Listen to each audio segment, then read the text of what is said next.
우리가 함께 읽은 본문은 그 전도서의 서론에 해당되는 내용입니다. 전도자가 서론에서 이 전도서의 핵심 주제를 제시하는데 1장 2절입니다. 전도자가 이르되 헛되고 헛되며 헛되고 헛되니 모든 것이 헛되도다.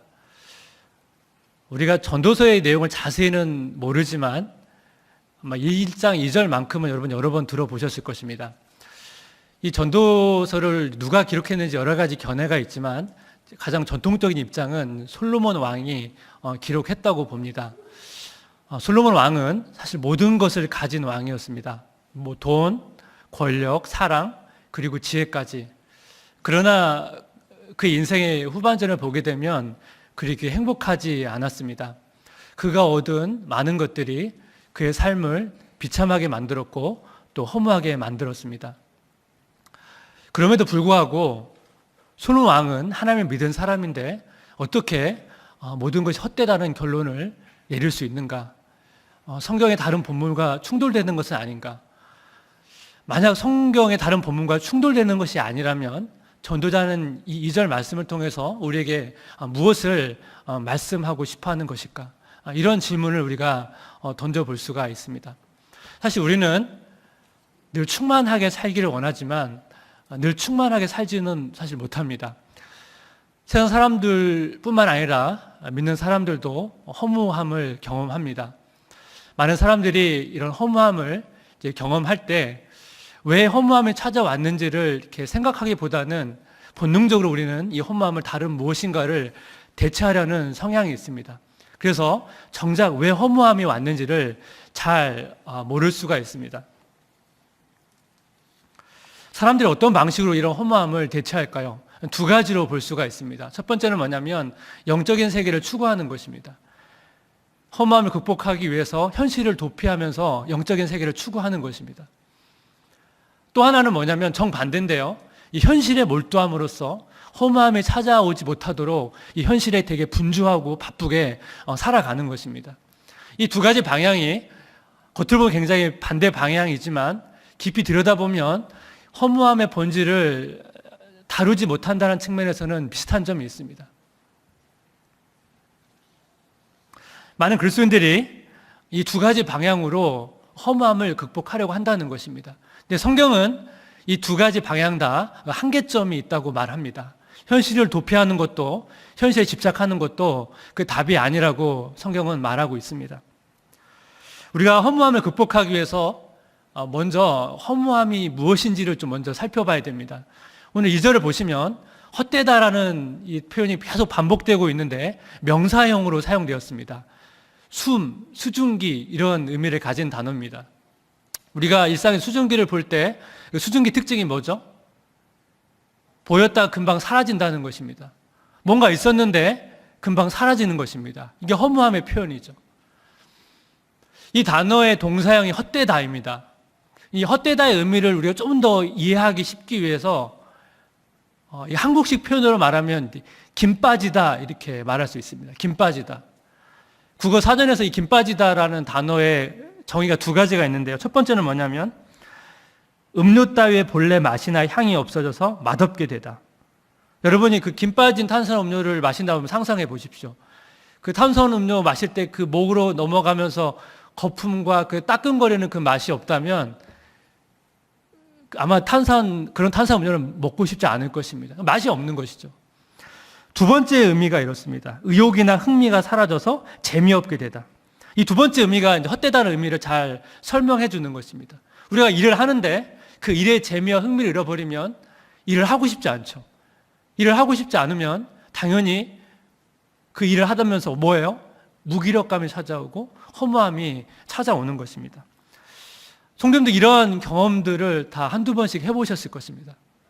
우리가 하루 중에 특별히 말을 하진 않지만 이렇게 한숨을 내쉴 때도 있고요. 아니면 온몸에 힘이 쫙 빠진 것처럼, 김 빠진 것처럼 그냥 무기력한 그런 모습을 가질 때도 있습니다. 좀 더 심하면 우리는 삶의 의미를 잃어버린 것 같은 그러한 느낌을 받을 때가 있습니다. 이런 상태를 이제 철학적 용어로는 실존주의적 허무주의라고 말합니다. 좀 더 심해지면요, 우리는 이 땅에 존재하는 모든 실제를 다 부정해버리는, nothing, 부정해버리는 그런 극단적 허무주의까지 갈 수가 있습니다. 이걸 철학 용어로는 이제 존재주의적 허무주의라고 말합니다. 우리는 신앙이 있기 때문에 존재주의적 허무주의까지 가지는 않지만, 우리가 의식하든지 의식하지 못하든지 우리는 이 허무함을 느끼고 이 허무함을 표출하고 있다는 것입니다. 그 허무함이 우리 삶에 아주 멀리 있는 것이 아니라 아주 가까이 있다는 것입니다. 그래서 전도자는 우리에게 왜 우리에게 허무함이 찾아오는지를 깨닫도록 우리를 안내하는 것입니다. 3절입니다. 해 아래에서 수고하는 모든 수고가 사람에게 무엇이 유익한가? 여기 보면 해 아래에서라는 표현이 있는데, 전도자는 지금 이 해 아래에서, 이 땅에서 벌어진 일들을 자세히 보자는 것입니다. 자세히 보면 그곳에서 허무함의 원인을 찾을 수 있고, 또 원인을 찾는다면 당연히 해결책도 찾을 수 있다고 지금 전도자는 말하고 있는 것입니다. 전도자가 해 아래에서 벌어진 일들을 자세히 보니까 어떤 법칙을 발견하게 됐습니다. 그리고 그 법칙 안에 그 허무함의 원인을 찾았는데, 허무함의 원인 첫 번째가 뭐냐면 반복성입니다. 반복성. 전도서 1장 4절에서 7절입니다. 한 세대는 가고 한 세대는 오되 땅은 영원히 있도다. 해는 뜨고 해는 지되 그 떴던 곳으로 빨리 돌아가고, 바람은 남으로 불다가 북으로 돌아가며, 이리 돌며 저리 돌아 바람은 그 불던 곳으로 돌아가고, 모든 강물은 다 바다로 흐르되 바다를 채우지 못하며, 강물은 어느 곳으로 흐르든지 그리로 연하여 흐르느니라. 전도자가 이 세상에서 벌어진 일을 잘 보니까 이 세상이 계속 반복되고 있다는 것입니다. 세대가 바뀌어도 반복이 되죠. 해가 뜨고 해가 지는데 그 다음날 보면 또 해가 뜨고 해가 지죠. 바람도 마찬가지입니다. 한국의 경우 겨울이면 편서풍이 불어서 찬바람이 불고요, 여름이 되면 남동풍이 불어서 더운 바람이 불어옵니다. 계절마다 계속 이것이 반복이 되죠. 강은 흘러서 바다랑 합쳐지고, 바다도 보시면 한류와 난류가 일정한 방향을 타고 흘러갑니다. 하나님께서 천지를 창조하실 때 이런 자연 질서를 세우셨습니다. 이 자연과 인생 속에서 나타나는 이 반복성에는요, 긍정적인 요소도 있고 부정적인 요소도 있습니다. 여러분, 자연을 보십시오. 이 자연이 반복적으로 움직인다는 것 때문에 사실 우리는 되게 안정감을 누립니다. 만약 이 자연에 반복성이 없고 불규칙성으로 여러분 자연이 움직인다고 생각해 보십시오. 여러분, 그것은 재앙이고 종말입니다. 지구의 온난화 때문에 이 자연의 질서가 깨질 때 그 자연 재해가 생기는 여러분 그 파괴력에 우리는 굉장히 놀랄 때가 많이 있습니다. 자연에는 이 반복성, 이 질서가 있기 때문에 이것이 갖는 유익함이 있다는 것이죠. 우리 일상도 자세히 들여다보면 사실 우리도 매일 반복적인 삶을 삽니다. 어제의 삶과 오늘의 삶이 크게 다르지 않습니다. 내일의 삶도 크게 다르지 않을 것입니다. 만약 여러분 매일매일의 삶이 반복적인 삶이 아니라고 생각해 보십시오. 오늘 했던 삶과 내일 했던 삶이 전혀 다른 삶을 살고 그 다음날도 전혀 다른 삶을 산다고 여러분 상상해 보십시오. 어떤 분에게는 이런 삶이 되게 흥분되는 일일 수도 있습니다. 근데 많은 분들이 아마 어느 정도의 시간이 지나면 매일 변화되는 삶에 대해서 되게 힘들어하고 제발 이런 삶이 그만 왔으면 바랄 것입니다. 여행도 마찬가지죠. 우리가 1년 중에 휴가를 내서 어디인가 떠나면 기분 전환도 되고요, 새로운 곳에서 얻는 활력이 있습니다. 근데 여러분 매일 여행을 해야 된다고 생각해 보십시오. 몇 주가 지나고 몇 달이 지나면 여행은 이제 그만하고 빨리 집에 가고 싶어 할 것입니다. 이 반복성이 가져오는 그 긍정적인 요소가 있는데 부정적인 요소도 있습니다. 9절 10절에서 이렇게 설명합니다. 이미 있던 것이 후에 다시 있겠고 이미 한 일은 후에 다시 할지라. 해 아래에는 새 것이 없나니 무엇을 가리켜 이르기를 보라 이것이 새 것이라 할 것이 있으랴. 우리가 있기 오래전 세대들에도 이미 있었느니라. 오늘 본문의 표현처럼 새 것이 없다는 것입니다. 매일 똑같다는 것입니다. 우리 안에 특별히 죄성이 있기 때문에 우리는 이 반복적인 일 속에서 허무함을 느낄 수가 있습니다. 쉽게 예를 들면 보통 이제 집에서 주부가 하는 집안일이 그렇죠. 매일 매주 방 청소를 해야 되고요. 빨래를 해야 되고요. 식사 준비를 하고 또 밥을 먹으면 설거지를 해야 되고요. 그래서 간혹 때론 자주 오늘 누가 대신 이 집안일 해줬으면 좋겠다. 오늘 누가 이 식사 준비를 대신 해줬으면 좋겠다. 그런 마음이 불쑥불쑥 들지 않습니까? 어떻게 아냐고요? 제가 대학 때 직장 다닐 때 결혼 전까지 제가 오랜 시간 자취 생활했습니다. 그래서 시간이 나면 밀린 빨래도 해야 되고요. 또 방 청소도 해야 되고요. 또 때가 되면 밥을 먹어야 되잖아요. 먹을 게 없으면 근처 마트에 가서 장을 보고 또 열심히 요리를 해가지고 먹고 나면 또 설거지를 해야 되죠. 이런 삶을 계속 보냈습니다. 그래서 어떤 때는 방이 깨끗이 이제 정리가 되고 깨끗한 빨래가 건조대에 널린 것을 보면 너무 행복해요. 그런 때가 있어요.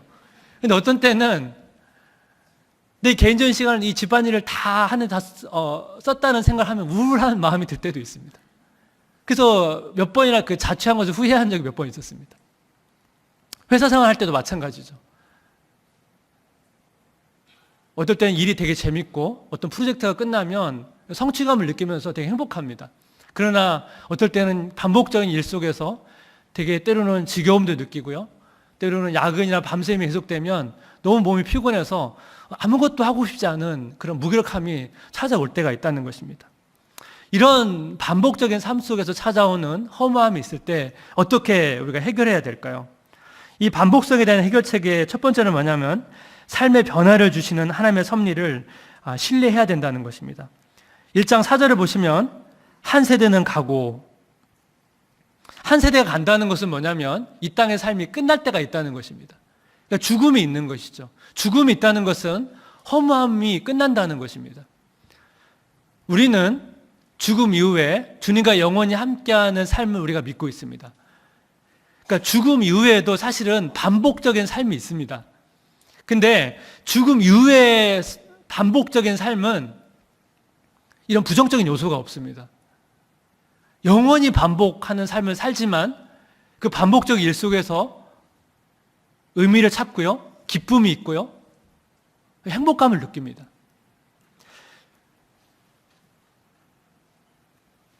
근데 죽음 이전에 여러분 이 땅의 삶도 자세히 보시면요, 매일매일 보면 반복적인 삶인 것 같은데 좀 멀리 우리 인생을 조망해 보면 계속 반복적인 삶을 사는 것은 아니라는 것을 알 수가 있습니다. 우리 인생의 여정 가운데 때로는 새로운 환경을 만나고요, 새로운 만남이 있고요, 우리 새로운 일을 하면서 우리는 살고 있습니다. 데이비드 깁슨이라는 분이 이런 말을 했습니다. 하나님은 사람이 변화와 새로움을 달갑게 느끼도록 만드셨다. 하지만 스크루테이프의 말에 의하면 하나님은 자신의 피조물이 먹는 것이 그렇듯 변화 그 자체를 목적으로 삼지 못하도록 그들 안에서 영혼에 대한 사랑이 변화에 대한 사랑과 균형을 이루게 하셨다. 변화와 일관성은 인간 경험의 시소 위에 놓인 두 균형추이이고 하나님은 세상에 이름을 두심으로써 둘 다를 누릴 수 있는 방편을 사람에게 주셨다. 우리가 새 봄이 왔다는 사실에 기뻐한다. 또 우리는 봄이 다시 왔다는 사실도 기뻐한다. 놀이터에는 여러분 시소를 아시죠? 그러니까 시소 한쪽에는 반복되는 삶, 또 다른 한쪽에는 변화되는 삶, 이게 있다는 것입니다. 여러분 시소 아시죠? 이렇게 오락내리락 하면서 계속되죠? 그러니까 하나님께서 우리에게 반복되는 삶과 변화되는 삶을 두 가지를 함께 주심을 통해서 우리를 인도하신다는 것입니다. 반복되는 삶을 통해서는 때로는 우리가 인내를 배우게 하고, 변화되는 삶을 통해서는 우리의 지경을 넓혀 가시면서 우리를 인도해 가신다는 것입니다. 그래서 우리가 너무 현실에만 몰두하지 말고 자꾸 어떻게 해요? 우리 삶 전체를 조명하면서 하나님 우리를 어떻게 인도하신지를 자꾸 훈련하는 시간들이 필요하다는 것입니다. 이 반복성에 대한 해결책 두 번째는 뭐냐면 반복되는 일상에 변화를 주는 삶입니다. 하나님께서 우리의 반복적인 삶에 개입하셔서 변화를 주시기도 하지만 우리가 반복적인 삶 속에서 우리가 변화를 줄 수도 있습니다. 그래서 우리가 사실 때로는 직장을 바꾸기도 하고요, 새로운 곳을 공부하기도 하고요, 또 새로운 곳에 일함을 통해서, 새로운 곳에 봉사함을 통해서 이런 반복적인 패턴을 깰 수가 있습니다. 신앙생활도 마찬가지입니다. 예레미야가 3장 22절 23절 우리 함께 같이 읽겠습니다. 여호와의 인자와 긍휼이 이것들이 아침마다 새로우니 주의 성실하심이 그시도소이다. 예레미야가 지금 하나님의 인자와 긍휼을 이제 묵상하고 있었습니다. 근데 그 하나님의 성품의 그 의미가 너무나 깊다 보니까 묵상하면 묵상할수록 아침마다 새롭다는 고백을 하고 있습니다.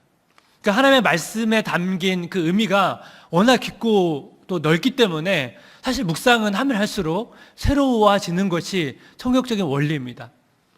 근데 여러분, 이 묵상의 대표적인 큐티거든요. 여러분, 큐티 할 때마다 날마다 새로우세요? 근데 그렇게 새롭게 느끼지 못할 때가 우리는 있습니다. 여러분, 그러면 어떻게 하세요? 우리가 큐티에 익숙해지면 큐티 자체에 대해서 의미를 잃어버릴 때가 있습니다. 그럼 어떻게 해요? 묵상의 방법에 변화를 줄 수가 있습니다. 묵상하는 방법이 한 가지는 아니거든요. 저 같은 경우는 묵상의 방법을 막 바꿉니다. 그러면 때로는 묵상 자체가 신선해질 수가 있습니다. 기도도 비슷합니다. 기도는 하나님과 대화죠. 기도할 때마다 여러분 새롭습니까? 때로는 기도가 되게 익숙해지고 기도하기 싫어질 때가 있습니다. 그러면 기도의 방법을 바꿀 수가 있습니다. 침묵 기도할 수도 있고요. 통성 기도할 수도 있고요. 말로 할 수도 있고 편지처럼 글로 써면서 기도할 수도 있습니다. 기도의 방법을 바꿈을 통해서 기도를 새롭게 할 수가 있습니다. 때로는 동일한 건 하지만 우리의 마음이 새로워짐을 통해서 변화를 줄 수도 있죠. 시편을 보시면 새 노래로 노래하라는 표현이 나옵니다. 새 노래라는 것이 자꾸 새로운 곡으로 노래하라는 게 아니거든요. 하나님의 영으로 충만하면 동일한 노래를 부르지만 새로운 노래가 될 수 있거든요.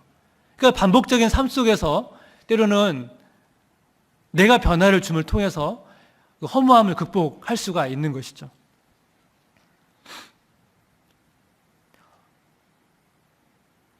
허무함의 원인 두 번째는 뭐냐면 상실감입니다. 상실감. 전도서 1장 3절, 4절, 11절입니다. 해 아래서 수고하는 모든 수고가 사람에게 무엇이 유익한가? 한 세대는 가고 한 세대는 오되 땅은 영원히 있도다. 이전 세대들이 기억됨이 없으니 장래 세대도 그 후 세대들과 함께 기억됨이 없으리라. 여기 3절 보시면 이 허무함의 의미를 생각해 볼 수가 있죠. 이 땅에 하는 모든 수고가 사람에게 무엇이 유익한가? 우리의 모든 수고가 열매가 없을 때, 또 우리가 한 모든 수고의 열매가 갑자기 다 사라졌을 때 우리는 허무함을 느낄 수가 있습니다. 한 세대가 간다는 것은 이 땅에서 우리의 삶이 끝난다는 것입니다. 이 땅에서 우리의 삶이 끝나면 많은 사람들의 기억 속에 우리는 잊혀집니다. 여러 세대가 지나면 우리 존재 자체를 기억하는 사람은 거의 없습니다. 이뿐만 아니라 우리가 사는 동안에도 때로는 우리가 직장 안에서, 가정 안에서, 공동체 안에서 우리 존재감을 잃어버릴 때 허무함이 올 수가 있습니다. 하나님께서 우리가 소외감을 느끼지 못하도록 또 외롭지 않도록 우리의 관계적인 존재로 불러주셨는데, 사실 우리는 이 관계 속에서도 외로움과 소외감과 허무함을 느낄 수가 있습니다. 가수 산울림의 김창완 씨가 불렀던 노래가 있습니다. 아이유가 다시 불러서 히트한 노래가 있거든요. 너의 의미라는 노래가 있습니다. 이 노래가 이제 사랑에 대한 얘기를 하는데 이 사랑 속에서 허무함을 표현을 합니다. 가사가 이렇습니다. 너의 그 한마디 말도 그 웃음도 나에겐 커다란 의미. 우리가 사랑을 하게 되면 그 상대방의 말 또 표정에 설레이고 저 말이 무슨 의미일까 생각하죠. 그리고 사랑했던 사람과의 시간을 떠올리면서 되게 행복해합니다. 근데 사랑이 늘 계속 이렇게만 가지는 않죠. 그래서 그 다음 가사를 보면 너의 그 작은 눈빛도 쓸쓸한 그 뒷모습도 나에겐 힘겨운 약속. 사랑이 설레기만 하는 게 아니고 힘겨움이 있습니다. 상대방이 힘들면 전이해서 나도 힘들고요. 때로는 서로에게 상처도 주고 아픔을 주면서 사랑은 그런 힘겨움이 있습니다. 그래서 가사는 다음에 이렇게 진행됩니다. 너의 모든 것은 내게로 와 풀리지 않는 수수께끼가 되네. 처음에는 뭐예요? 상대방이 커다란 의미였는데 시간이 지나니까 수수께끼로 변해버렸습니다. 결혼을 하면 처음에 내가 알고 있던 사람과 전혀 다른 사람과 살고 있다고 느낄 때가 종종 있습니다. 사랑은 이렇게 알듯하면서 모르는 그런 수수께끼와 같은 요소가 있죠. 우리가 교회 안에서 얼마나 사랑에 대해서 이야기를 참 많이 합니까? 근데 사랑만큼 실천하기 어려운 것도 없습니다. 사랑은 행복을 주면서도 아픔을 주죠. 이성 간의 사랑이든 자녀와의 사랑이든 지체와의 사랑이든 간에 사랑은 하면 할수록 때론 너무 어렵고, 사랑은 하지만 그 속에서 외로움을 느끼고 사랑을 하면서 허무함을 느낄 수 있다는 것입니다. 그래서 이런 상실감에 대한 해결책의 첫 번째가 뭐냐면 기억해 주시고 채우시는 하나님의 약속을 신뢰하는 것입니다. 여러분, 이스라엘 백성이 애굽에 정착하고 나서 여러 해가 지난 후에 애굽의 왕조가 바뀝니다. 왕조가 바뀌면서 이스라엘 백성들을 탄압하기 시작하거든요. 이스라엘 백성들이 애굽의 노예로 살아갑니다. 너무나 고통이 심하니까 부르짖죠. 출애굽기 2장 23절에서 25절 말씀인데 우리 함께 같이 읽겠습니다. 여러 해 후에 애굽 왕은 죽었고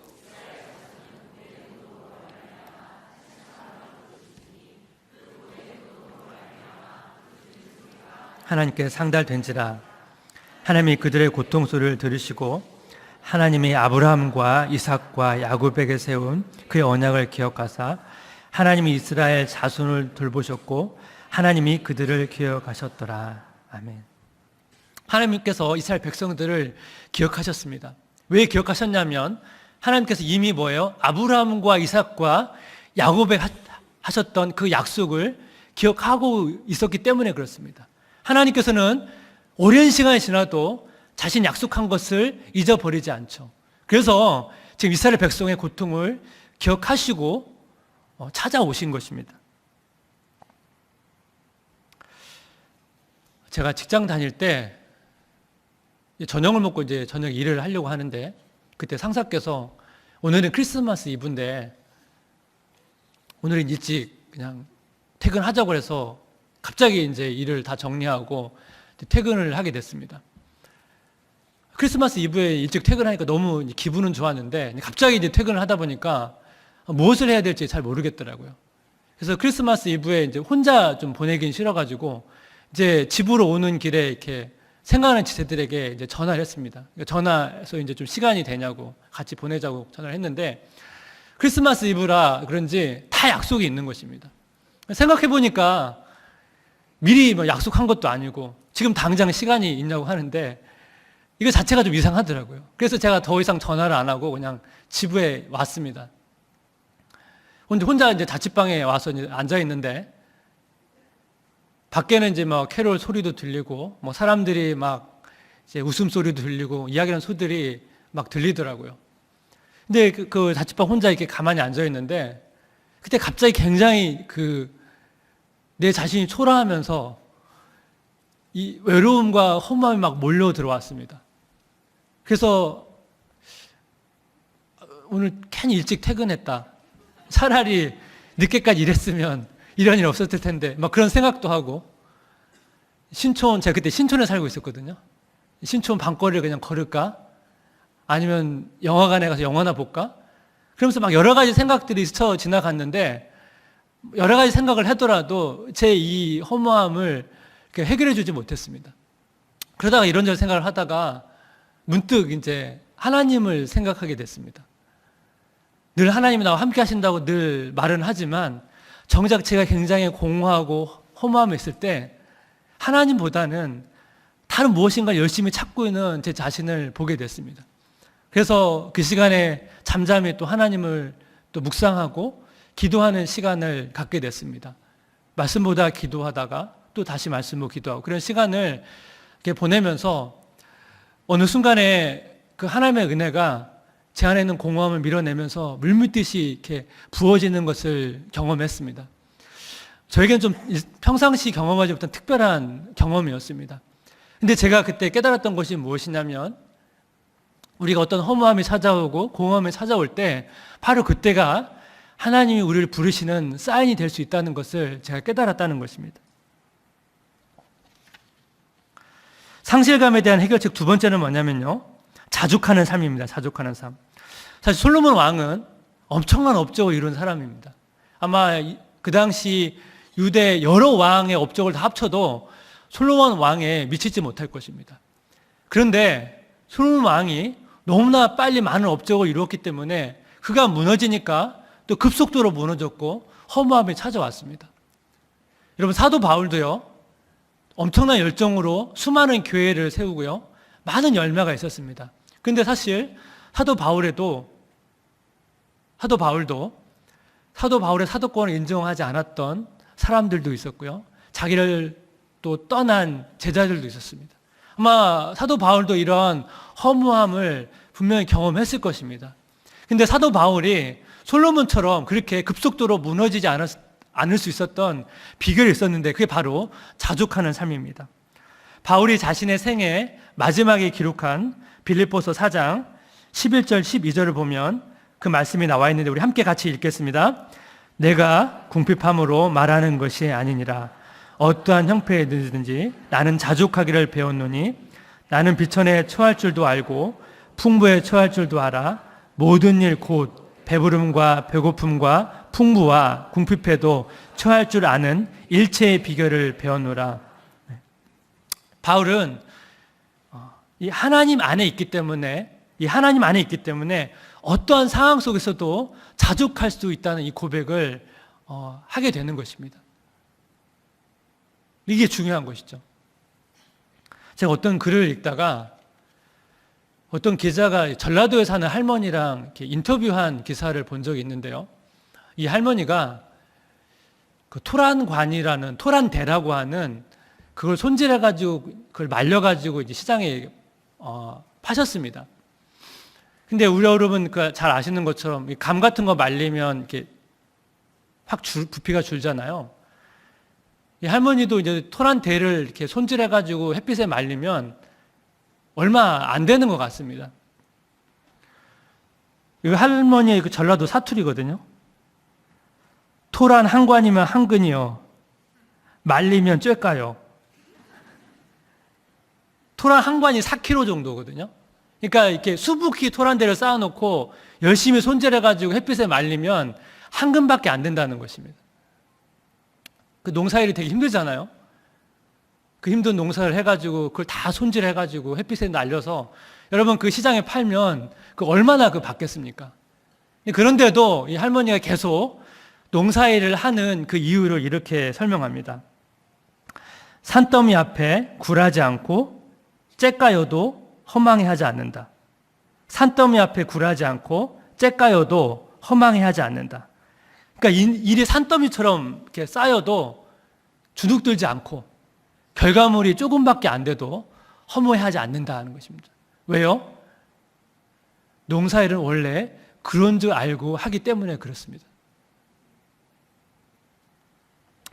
이것이 할머니가 굳은 농사일을 하면서 계속적으로 이 농사일을 할 수 있었던 그런 삶의 지혜입니다. 이 할머니의 자족은요, 사도 바울이 경험했던 자족과는 조금 다릅니다. 이 할머니의 자족은 하나님 안에서의 자족은 아닙니다. 하지만 우리는 할머니로부터 이런 삶의 지혜를 좀 배울 필요성이 있습니다. 우리가 하나님 안에서 자족하면 이 할머니의 자족을 뛰어넘을 수가 있습니다. 혹시 우리가 우리 삶에서 너무 많은 열매를 기대하는 것은 아닌가라고 한번 돌아볼 수가 있는 것이죠. 사랑하는 성도 여러분, 우리 인생 속에서 마치 끝이 없는 길을 걸어가는 것처럼 느낄 때 우리는 중간에 포기하고 싶고 중단하고 싶은 그런 마음이 들 때가 있습니다. 우리가 되게 열심히 걸었는데 제자리인 것처럼 느낄 때가 있습니다. 나는 제대로 걸었다고 생각했는데 길을 잃어버린 것처럼 느낄 때가 있습니다. 우리가 오래 걸은 후에 지난 삶을 돌아보면 내가 무엇을 위해서 이렇게 살았지? 이런 회의가 들 때가 있습니다. 우리가 이런 마음이 이렇게 찾아들 때 우리는 우리와 비슷한 삶을 사셨던 예수 그리스도의 삶을 생각해 볼 필요성이 있습니다. 예수님께서는 어린 시절에 우리와 동일하게 유대인의 학문과 신앙을 배우기 위해서 반복적으로 학습하셔야 했고요. 커서는 목수로서 무엇인가를 만들면서 생계를 유지하셔야 했습니다.